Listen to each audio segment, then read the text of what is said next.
சோவியூ நேயர்கள் அனைவருக்கும் வணக்கம். இன்னைக்கு பிரம்மகுமாரிஸ்ல இருந்து சிஸ்டர் ஸ்வர்ணலட்சுமி நம்ம கூட இருக்காங்க. இன்னைக்கு நிகழ்ச்சியில நமக்கு இருக்கக்கூடிய ஆன்மீகம் சார்ந்த சந்தேகங்களை அவங்க கிட்ட கேட்டு தெரிஞ்சுக்கலாம். வணக்கம் சிஸ்டர். ஓம் சாந்தி. வணக்கம். எப்படி இருக்கீங்க? நல்லா இருக்கேன் சிஸ்டர். ஓகே. இன்னைக்கு நிகழ்ச்சியில பிரம்மகுமாரிகள்ல இந்த உடல் பற்று கூடாது அப்படின்ற ஒரு விஷயத்தை பத்தி சொல்றீங்க. இதற்கான காரணம் என்ன? பற்றுதல், அட்டாச்மெண்ட், மோகம் அப்படின்னு சொல்றோம் சிஸ்டர். பக்தி மார்க்கத்துல அல்லது ஆன்மீகத்துல 5 விகாரங்கள்னு சொல்லப்படுது. காமம், கோபம், மோகம் அல்லது பற்றுதல், பேராசை, அகங்காரம்.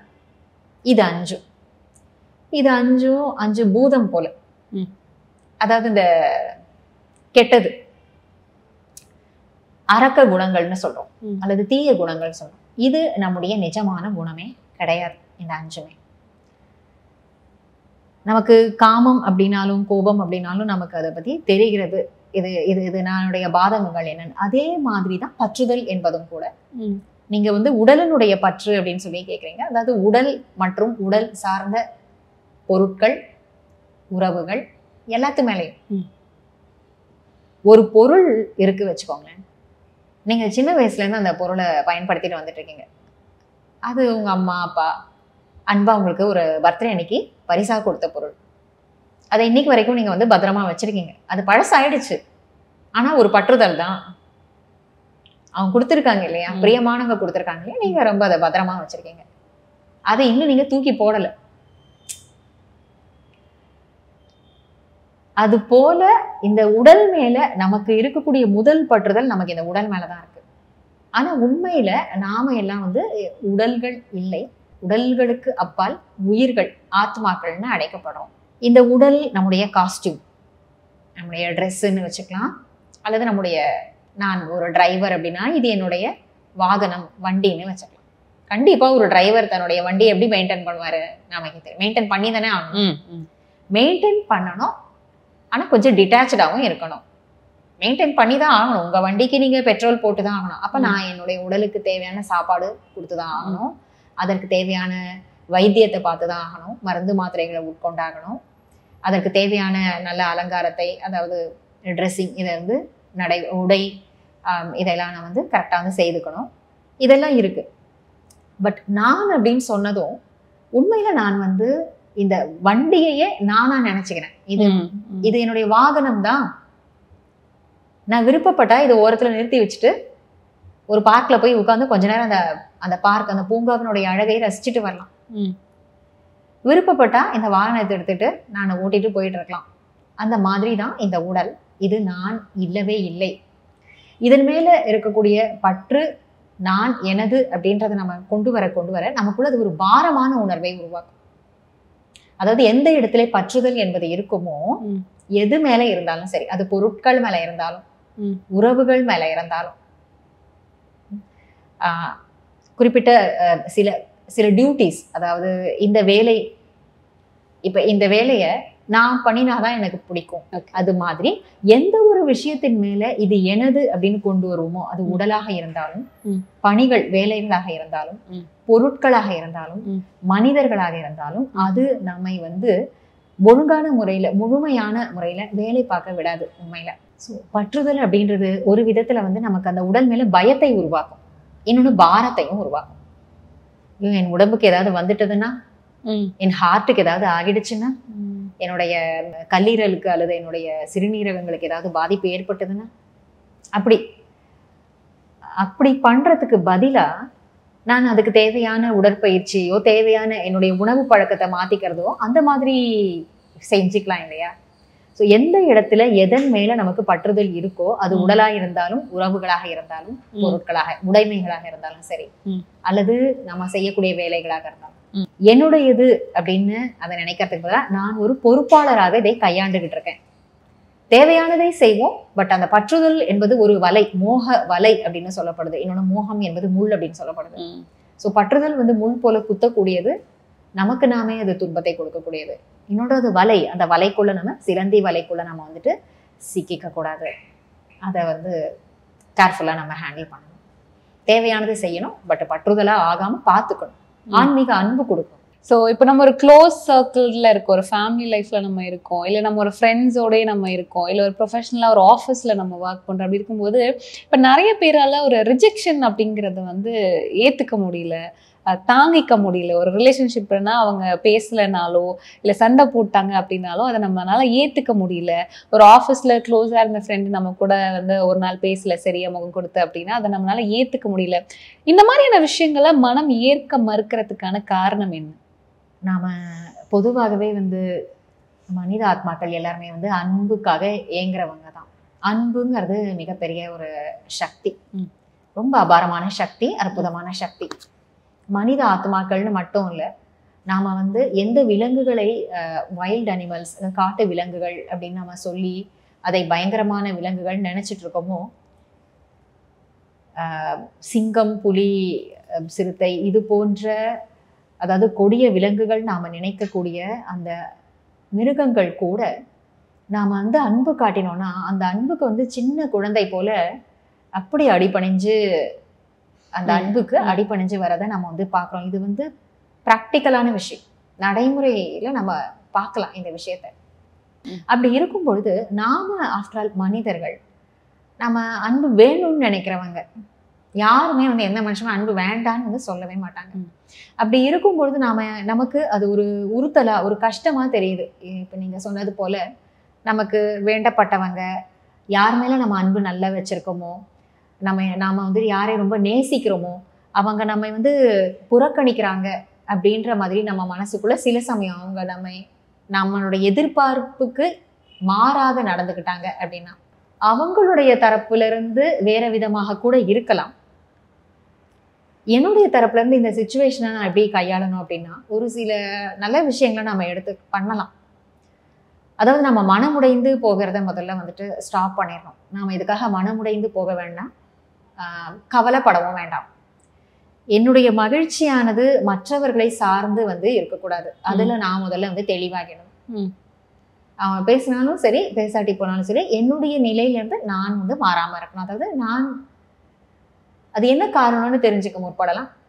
சரி, காரணம் தெரிய வரலனாலும் என்னால் முடிஞ்சதை எந்த அளவுக்கு அவங்களுக்கு நான் நல்லபடியா இருக்க முடியுமோ அது மாதிரி நம்ம இருந்துட்டு போகலாம்.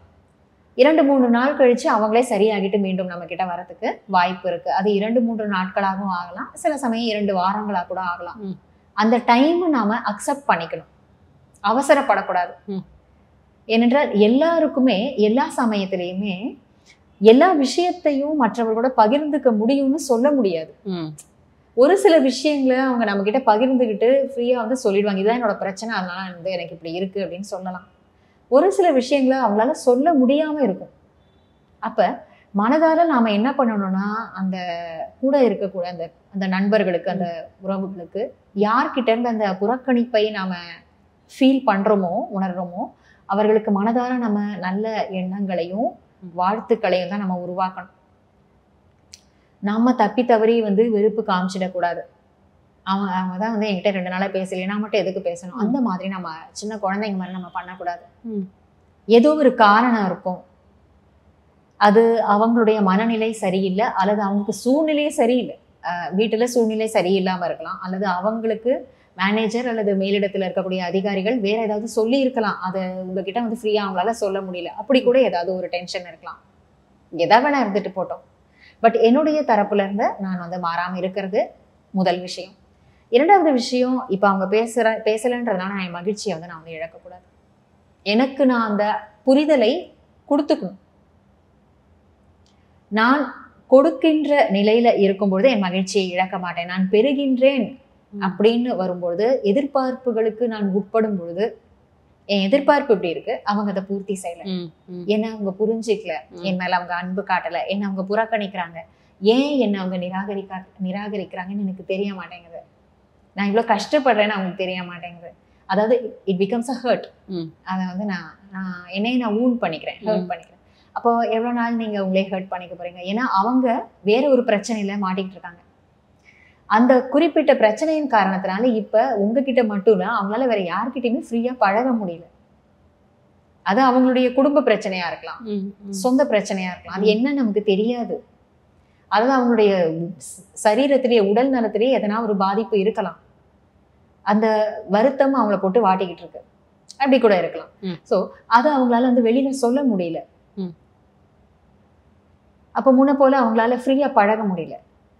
நான் இதை அக்செப்ட் பண்ணிக்கணும்.